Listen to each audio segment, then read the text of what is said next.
And yeah.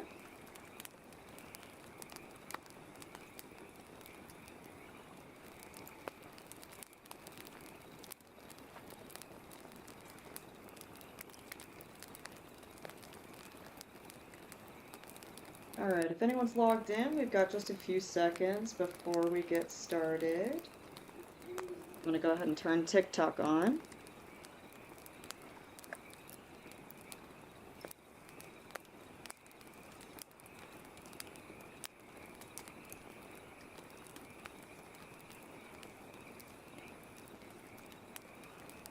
Okay.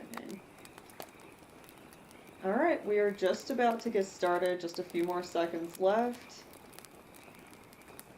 Welcome folks who are joining in already. We're just waiting right until 7 o'clock.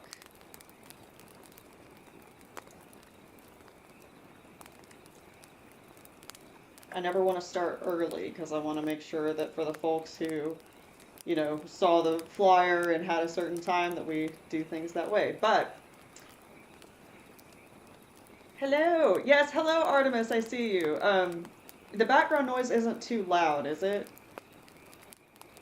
Because I've been testing it. I did a few tests beforehand and I think I've got it, but I don't know yet. um, so, sorry, folks on TikTok, you probably have no idea what I'm talking about, but I'm also simultaneously streaming on Twitch and YouTube, and I have some, like, campfire at nighttime noises going on for ambiance, um, which is nice, but hopefully it's not too loud. But anyway, thank you, Macabre.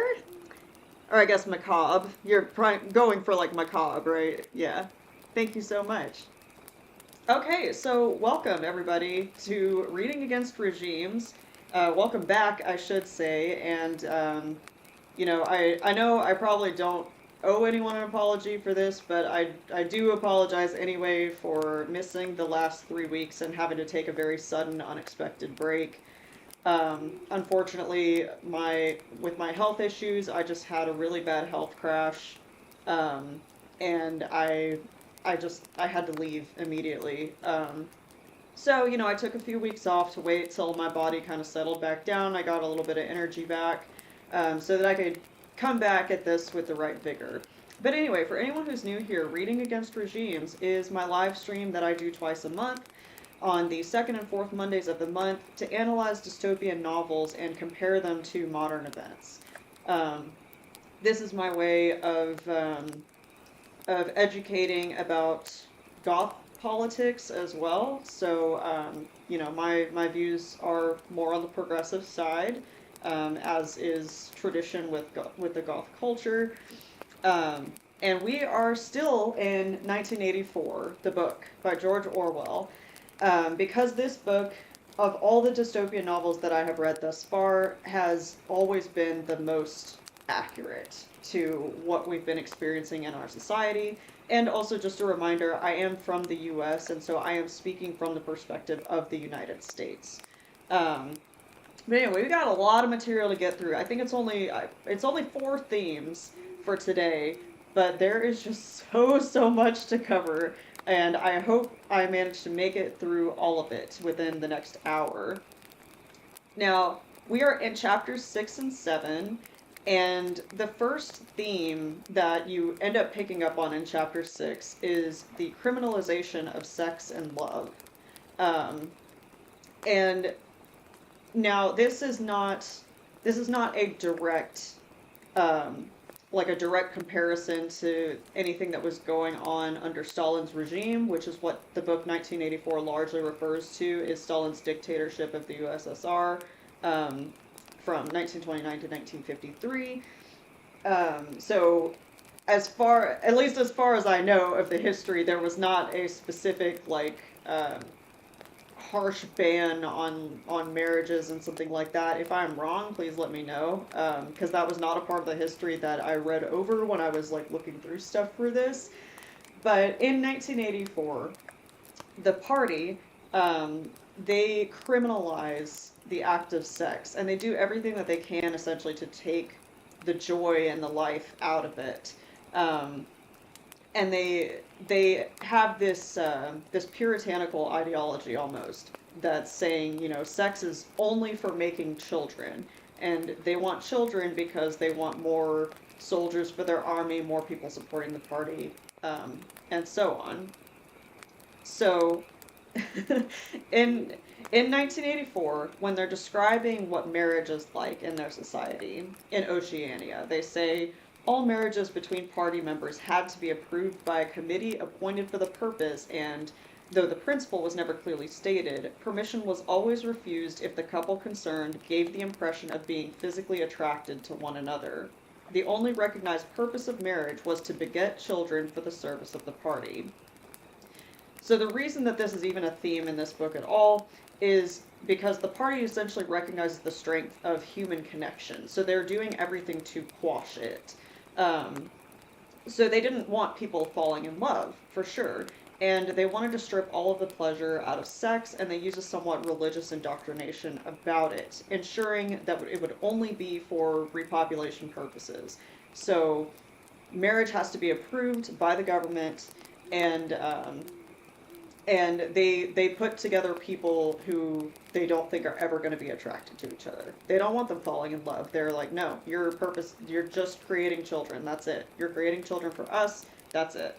Um, and repopulation, essentially, like I said before, meant more people that they could indoctrinate with their slogans, that they could use as the thought police, which thought police has been another very prevalent theme in this book already. I'll kind of briefly retouch on it. So the thought police are literally what they sound like. They are a police force that is sent out by the government to see if anyone is thinking anything negative at all about the government, about the party. Um, and if they determine that someone is thinking rebellious thoughts or doing rebellious things, they arrest them and then they send them off either to a prison camp or they send them off to execution. And that is actually a direct comparison to how Stalin ruled the USSR.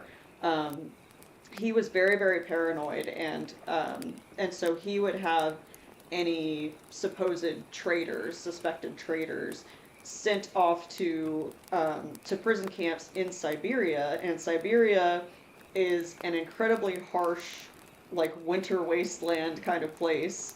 And essentially, he was sending these people off to these prison camps, and the intention was that eventually they would be worked to death, or they would starve to death, or freeze to death out there. Um, so anyway, so that's the thought police. That's what the thought police are referring to in 1984. And also these extra children, they're wanting to recruit them as soldiers, and their ultimate goal is they want to quash revolution and expand their nation. The nation Oceania in the book, they are constantly at war with all these other places around the world, and they call these countries other things, kind of in reference to our modern world, which is like Eurasia and stuff like that. They say like, oh, it's a little bit of Europe, a little bit of Asia. And they call places like that. And they're always at war. And supposedly they're always trying to gain resources for their nation. But the people very rarely see any of those resources, which was another theme that was covered in other chapters. Now I want to move on with this theme about the whole joylessness of sex and marriage, and talk about Winston's wife, because he goes into a little bit of detail, and up until this point in the book, you hardly even realize that he has a wife, because he is not living with her at present in this time. And he says that of the match that was made by the party, approved by the government, he said, she had without exception the most stupid, vulgar, empty mind that he had ever encountered. She had not a thought on her head that was not a slogan, and there was no imbecility, absolutely none, that she was not capable of swallowing if the party handed it out to her. The human soundtrack, he nicknamed her in his own mind. And then he describes that anytime they were having sex, he said he could have actually tolerated living with her if not for the sex, but he said she would lie there with shut eyes, neither resisting nor cooperating, but submitting. And that word submitting is italicized. He's disgusted by it. He said that the sex was just like, it was embarrassing, it was awkward, it was horrible, um, because she was not like an active participant. She was just like, yeah, let's just do this. It's our duty to the party to make children. He said she had two names for sex. One was making a baby, and the other was our duty to the party. Um, so I've definitely harped on that side of the criminalization of sex enough, but there was kind of another aspect of it that gets touched on in chapter 6, um, which they determine pleasurable sex as a form of debauchery, right? But they also recognize that people really want to have sex, they have sexual urges. Oh, hold on, sorry, I almost missed. Oh, never mind. Ew, AI summary. We don't want that. Um, so, anyway, they deem pleasurable sex as debauchery, it's criminal behavior, but they recognize people still have sexual urges. And so they do allow what they call debauchery in one form. And essentially, it is as long as they are sleeping with prostitutes from the lower class. The lower class of Oceania society is referred to as the proles. They are the lower class. They are kind of the forgotten about people. The people that the party doesn't focus so much on indoctrination and things like that. Yeah, the procreation only angle stems more from the puritanical views of the orthodoxy. Um, yeah, that makes sense. That does make sense. Because it sounds very puritanical. So about the prostitutes, it says, mere debauchery did not matter very much, so long as it was furtive and joyless and only involved the women of a submerged and despised class. The unforgivable crime was promiscuity between party members. So you could have sex with a prole prostitute in the society, but you had to be very secretive about it. They also still didn't want you to enjoy that. They wanted it just to be like, oh, you're just taking care of your urges. That's it. Um, so essentially what that means is that these women of the lower class were seen as less than human. They're only to be used for sexual needs. Sex with prostitutes it was only allowed because it wasn't seen as having sex with full-on humans. It wasn't, they're not party members. They don't matter that much.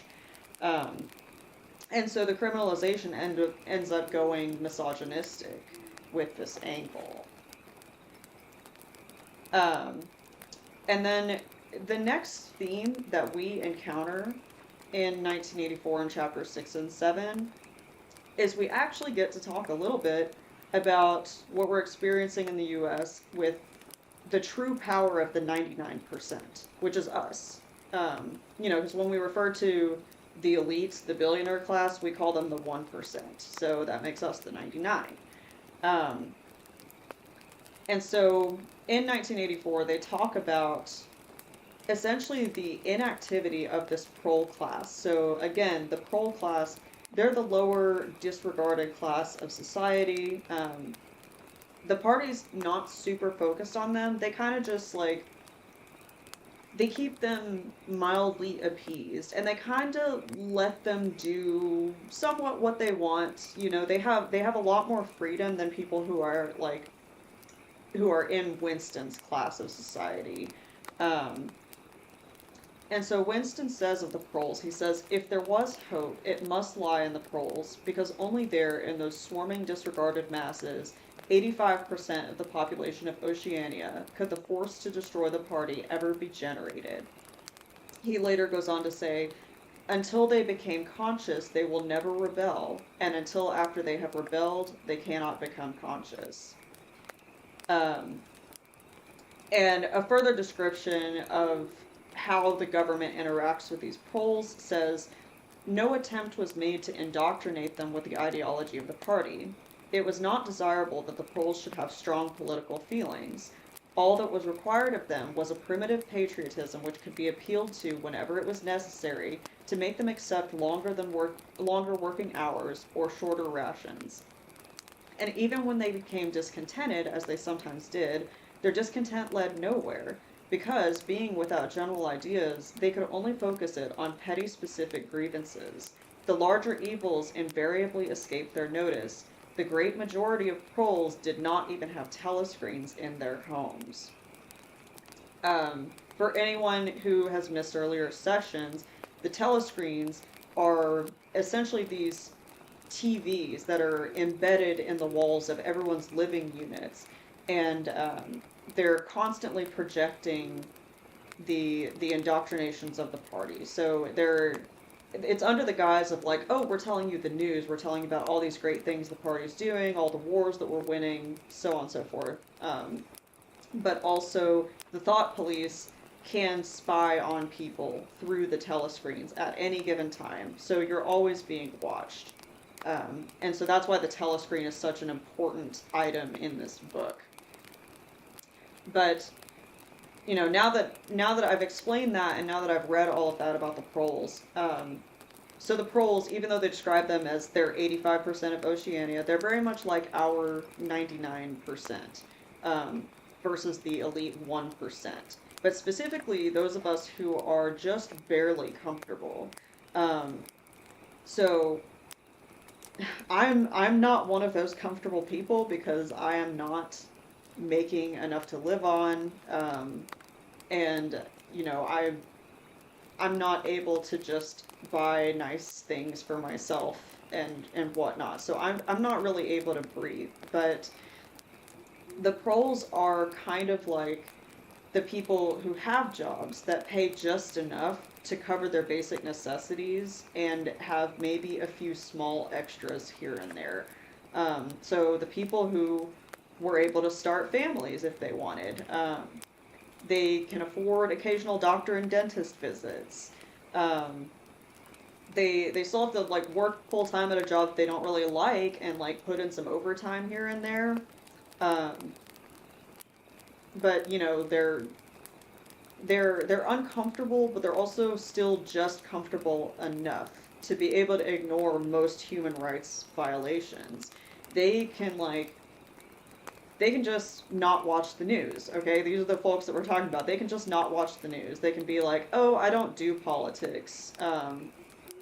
You know, they probably call themselves moderate if you ask them what their political affiliation is. They just have this, like, net neutrality, and their empathy is replaced by apathy. Um, Simply because things that are happening don't seem to be directly affecting them.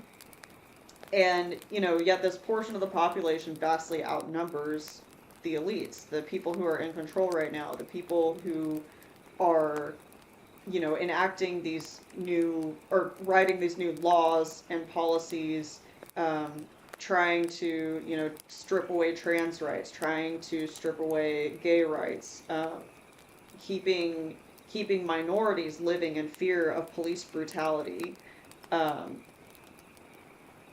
You know, and yet there are enough of our people, like, even though we outnumber the people who are doing these horrible, evil things, too many of us are apathetic. Too many of us are apathetic. We don't care because the problem's not directly affecting us yet. And that's why spreading awareness of different atrocities that are happening is so important, because we need to reach all of those people. We need to reach all of those people who are barely comfortable.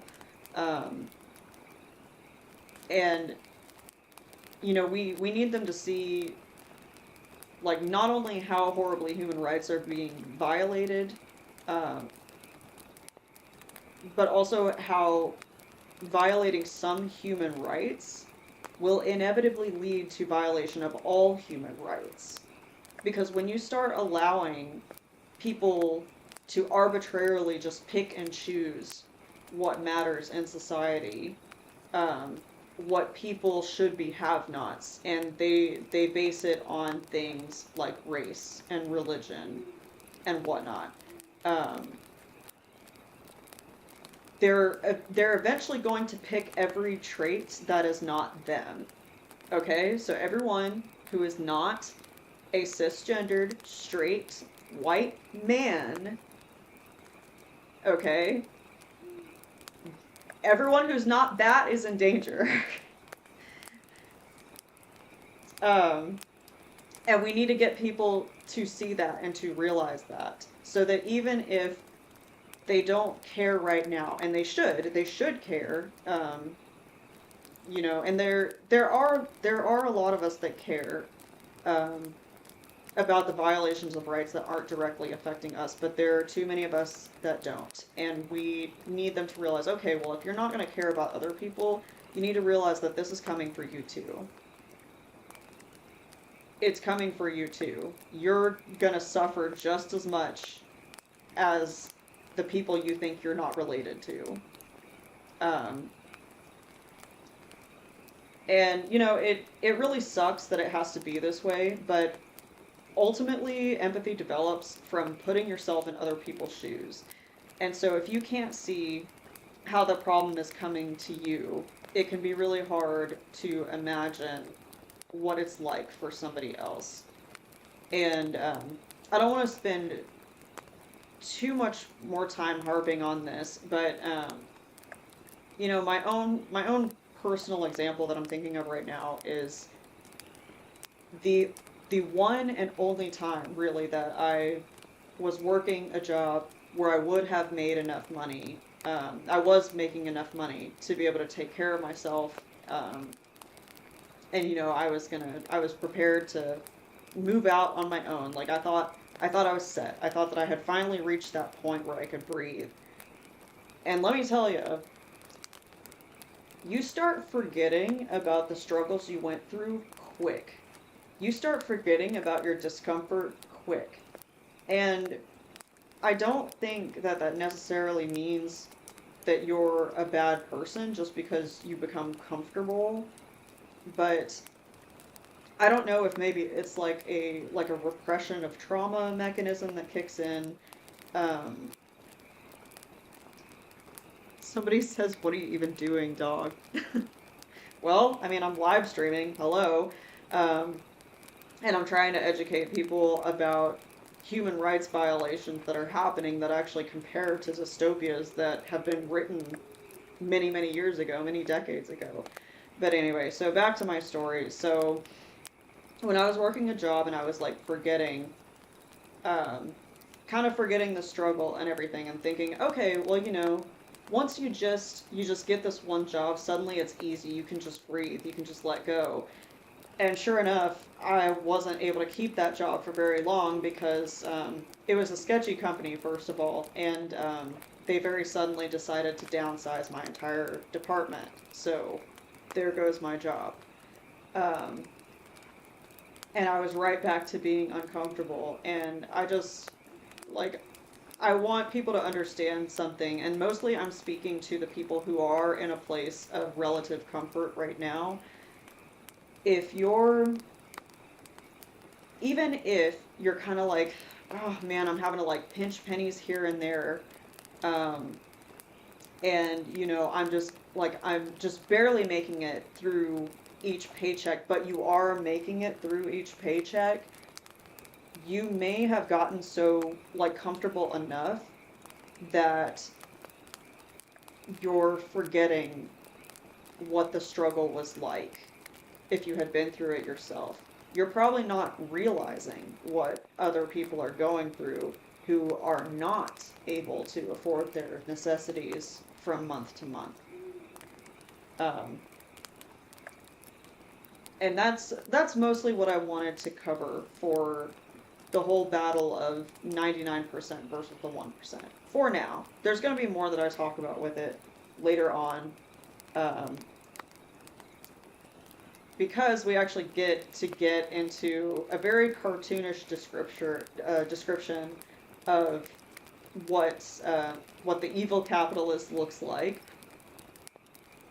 and is um, this very lightly ties back into previous themes where they're talking about like the rewriting of history, and just kind of a refresher for everyone. Winston's job is that he works at this place called the Ministry of Truth, and his job is literally to alter statistics, news articles, things like that, to rewrite the past. Um, and obviously, it doesn't change what actually happened in the past. It just makes the party look better. It makes them look smarter. It makes them look like, oh, they're so like omniscient. They can predict everything that's going to happen. And he writes statistics about, things that are supposedly being given back to the economy to people in need, and it exaggerates them and says, oh, we've produced so many boots for people to wear, and meanwhile people are still walking around with like busted up or no shoes at all. So that is his job, is in the Ministry of Truth. And so we kind of revisit that theme for like a moment. Um, and there was a passage that I saved on pages 72 and 73, and it's kind of a long one, so I do have to actually read it from the book. But this passage, Winston says, is pulled from a children's history textbook. And so I was actually kind of surprised to see this, to see that, like, he was saying that this was still allowed in their textbook.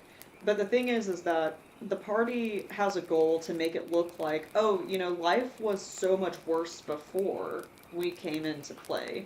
So they're fine essentially with a history textbook saying, oh, like, here's what like evil and power really looked like. And they try to say, like, see this is so much worse than what we're doing.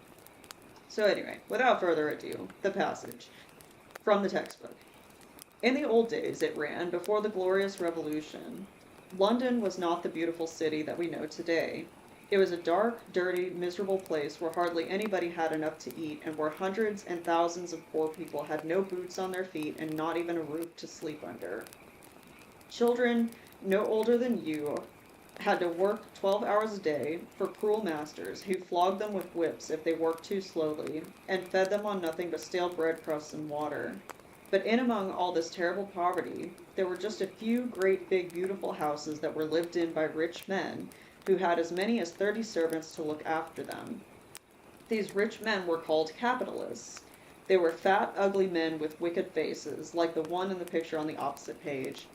You can see that he is dressed in a long black coat, which was called a frock coat, and a queer shiny hat shaped like a stovepipe, which was called a top hat. This was the uniform of the capitalists, and no one else was allowed to wear it. The capitalists owned everything in the world, and everyone else was their slave. They owned all the land, all the houses, all the factories, and all the money. If anyone disobeyed them, they could throw him into prison, or they could take his job away and starve him to death. When any ordinary person spoke to a capitalist, he had to cringe and bow to him, and take off his cap and address him as sir. The chief of all the capitalists was called the king. So, like, as cartoonish as that passage sounds, it's still, it just tracks so much with what we're experiencing now, where it's like, okay, yeah, we literally live in a late stage capitalist nation, and the elite 1%, the ones who are in favor of capitalism the most, that are benefiting from it the most, it feels like they own everything, and they own a lot. We've seen so many different monopolies get created, and so, now if anyone's talking about a search engine, they're most likely referring to Google. And not that there aren't other search engines in existence, but Google has largely dominated the force, and now it's like connected. It's connected to all of our different social media apps, and now every app is like, oh, you could make this so easy by just clicking a button to log in with your Google account. And so now your Google account, your email, the thing it was supposed to be used for, now it's just getting plugged into all these other social medias, and all these other social media giants are, they're just kind of further bolstering that strength of that company. Everything's all connected now. Like, Facebook and Instagram are now melded together to form Meta.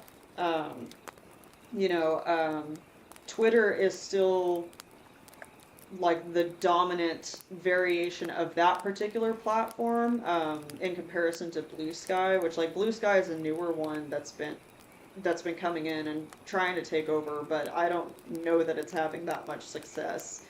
Um, Instagram is the primary, like, oh, hey, this is like the artist hub. This is where all the creators go to post their images, their modeling shoots and stuff like that. And like, this is where we're all gonna connect with each other. And if you want to grow on social media, you know which platforms are in charge.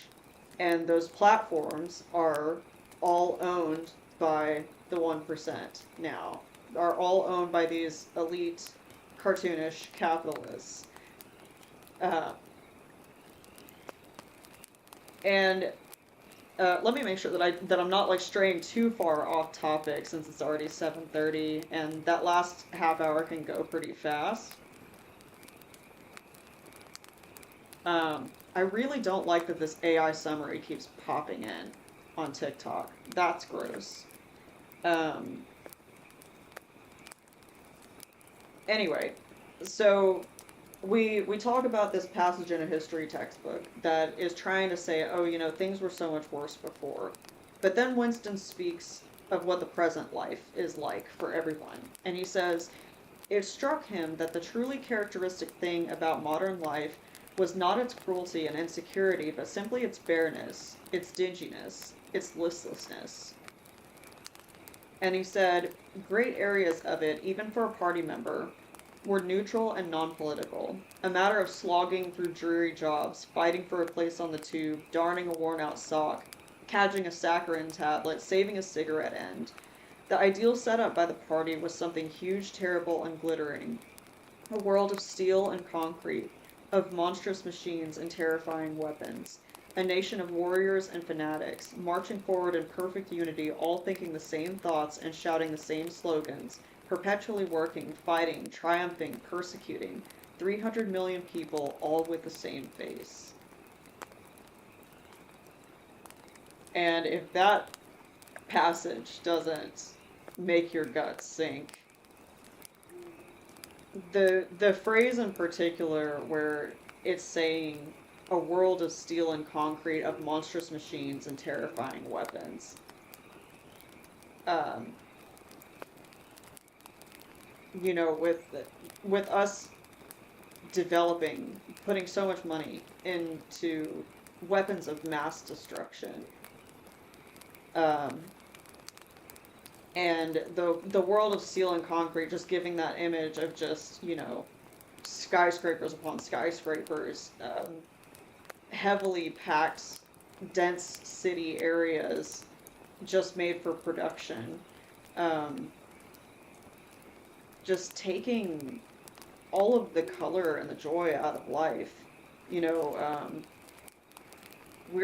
have to destroy forests and entire landscapes in order to build things like warehouses and apartment complexes and things like that. And to a certain extent, we need that, right? But the extent that people want to go to just for the sake of greed, it's not worth it. We're not going to have much of a world left to live on if we're not trying to take care of its natural functions.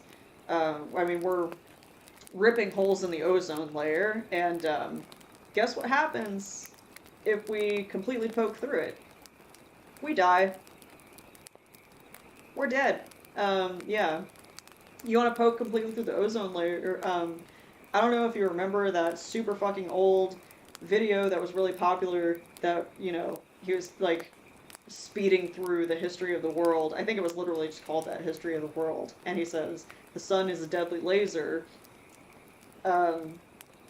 Yeah. Our ozone layer is literally protecting us from the sun. It's the only thing that can keep enough of that out for us to be able to live. So I think I've probably said enough. We understand, like, fossil fuel emissions are bad, yada yada yada. Environmental destruction is bad. But we need to remember that, though. We need to be conscientious of that at all times, and we need to realize that taking care of nature, while it sounds just woo-woo and hippie talk, it's essential for our survival as well. Palpatine's wife on cam. I mean, yeah, I know, I get it, because, the hood and everything. And that's crazy. And the thing is, I didn't even think I would get a Star Wars reference. Are you kidding? I'm not that kind of nerd.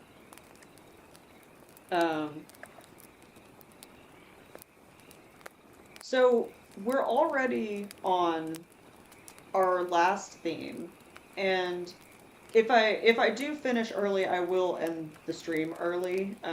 My main purpose with each week is, I write out a lesson plan, uh, and I add my notes to like tie in the relevant events and everything like that. And I just want to make sure that I get through that material, because these live streams, they do actually get saved and uploaded to YouTube afterwards so that you can go and see them anytime.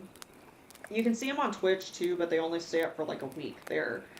Um, but anyway, let's move on to the last theme then, which is the importance of maintaining the truth. And it's a really good point to kind of bring all of this home, um,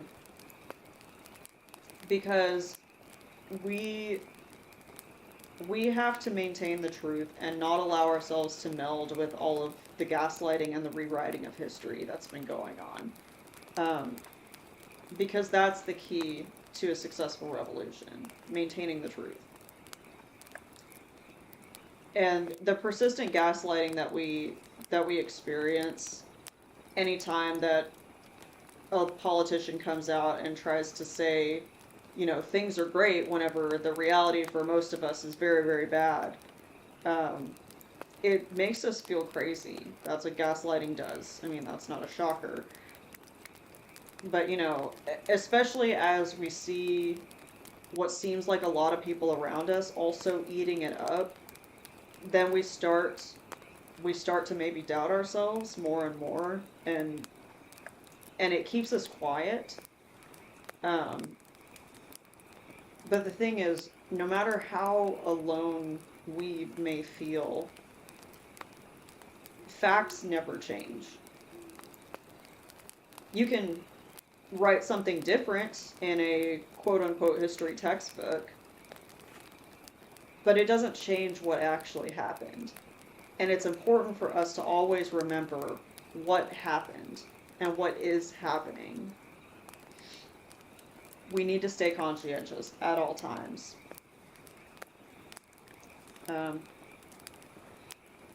Winston even says he wondered, as he had many times wondered before, whether he himself was a lunatic. Perhaps a lunatic was simply a minority of one. So yeah, you might feel crazy, but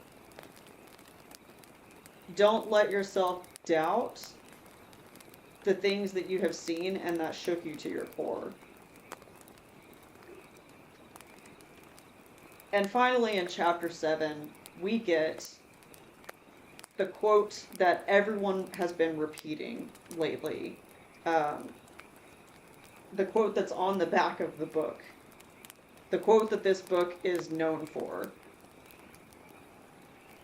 The party told you to reject the evidence of your eyes and ears. It was their final, most essential command.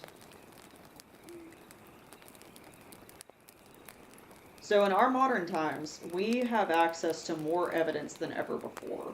Everyone is carrying a video camera in their pockets, and they're conditioned to use them. So we have footage of police brutality, such as with George Floyd. We have footage of the ICE shootings of Renee Good and Alex Preddy. We can see clearly that there was an excessive use of force. We can see that those people were murdered. And yet the president and the Secretary of Defense and Fox News, they're all coming out and calling the victims domestic terrorists, and they're telling us that the murderers feared for their lives and that lethal force was necessary in those moments. We know for a fact that lethal force is supposed to be a last resort and only under direct lethal threat. And that's not what we saw in those videos. We did not see a direct lethal threat. The elites who have all of the nastiness in the world to hide, the people involved in the Epstein files, they're trying to strong arm us into submission to lies, and they're trying to scare us by dispatching their reckless armed agents, throwing the label of terrorist back at us when we won't allow it to stick to their victims.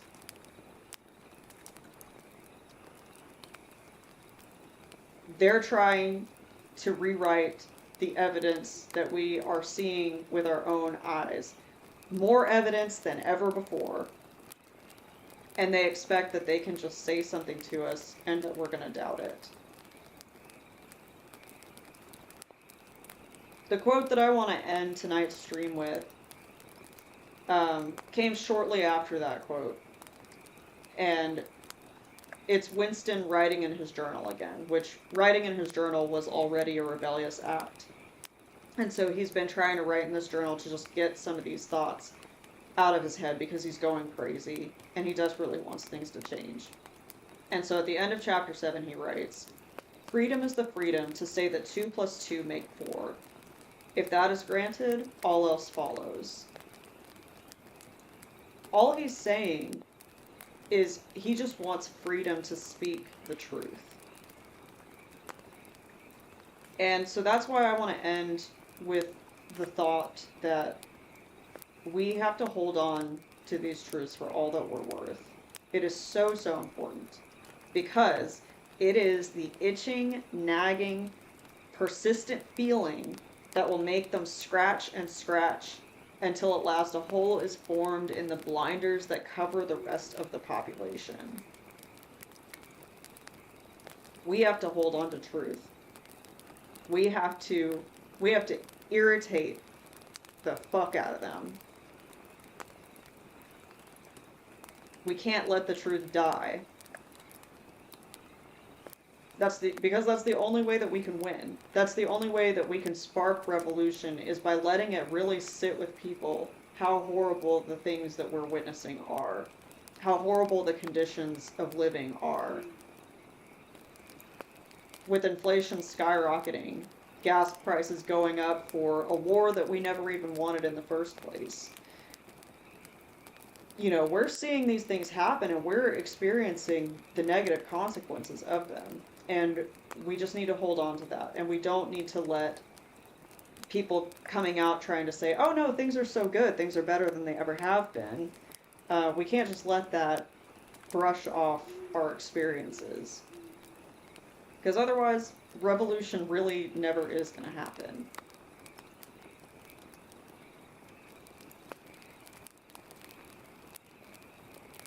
And I see a comment, I agree the Democratic Party is scary. The Republican Party is scary. A two-party system is scary. You know, we're literally just being spit roasted by them. Or I guess I shouldn't say literally. Figuratively, we are being spit roasted by this two-party system. Republicans on one end, Democrats on the other. Honestly, what we need are more people like Mahran Zamdani. He has already achieved so much in such a short amount of time, like managing to wipe out a significant budget deficit in New York without taking away from any programs, any of the kinds of programs that were like helping people. And all he did was like tax these incredibly wealthy people who own these excessive properties that they're not even using, they're not living in. They're just collecting these properties because they want to eventually like have people rent them out and pay them even more money. And he was like, no, that's disgusting, actually. And so we're going to start taxing you on that. And he was able to bring in so much money just from that alone. Just from checking people on their greed one time. And it would be amazing. It would be amazing if we could continue to do that. Let me see. Uh-huh. Yeah. So, last little comment that I'm getting is like, you're delirious? I think you were trying to say delusional, but you said delirious. No, actually, I'm not. I am not delirious. I'm not under any influence at this point in time. No. Um, and let me see. I don't even know what you're talking about. I honestly don't. I think you're just making shit up. But I don't want to waste time on just one person who's trying to troll me. Um, because we've covered a lot. And let me just very quickly recap just like the very basic of the themes that we covered, because it was 4 different themes. So one theme we covered was the criminalization of sex and love, and we compared it to puritanical ideologies and religion trying to be too controlling of how we love, how we live our lives, um, and how that ended up turning into misogyny. Hello, Des. Welcome. The second theme was talking about the power of the 99% and how we, the 99%, have so much power if we knew how to use it. But unfortunately, the inactivity of a lot of people, the apathy of a lot of people, is allowing the 1% to continue to get away with really atrocious things. The third theme was talking about the rewriting of history, how, the party essentially was trying to say, well, it was worse before, and we're seeing a lot of that today. Um, and then the last theme, of course, just bringing it all together, reminding us of the importance of maintaining the truth and not allowing anyone to gaslight us into, into thinking that we didn't see the things that we have seen. So, thank you guys so much for joining the live stream, and just a reminder that I will be live streaming again next Monday because I did go a little off schedule since I was sick. And this live stream, just like all of the other ones, it gets automatically uploaded to YouTube and Twitch afterward. On Twitch, it only stays up there for a week, but on YouTube, it will stay forever. So, if you missed any parts of the live stream, or if you wanted to review any parts, please feel free to go back. I do try to put like chapter markers on YouTube so that um, so that it's easier to see when I talk specifically about the different themes, especially because sometimes I do kind of like go off on little tangents and stuff like that. But yeah. Oh, hello! And Rowan, I didn't even know that you were in here. I didn't see that before, but I see you now. And yes, Des is very much stealing the show at Curtain Call. Poor little baby. Alright. Well, that is it, you guys. Everyone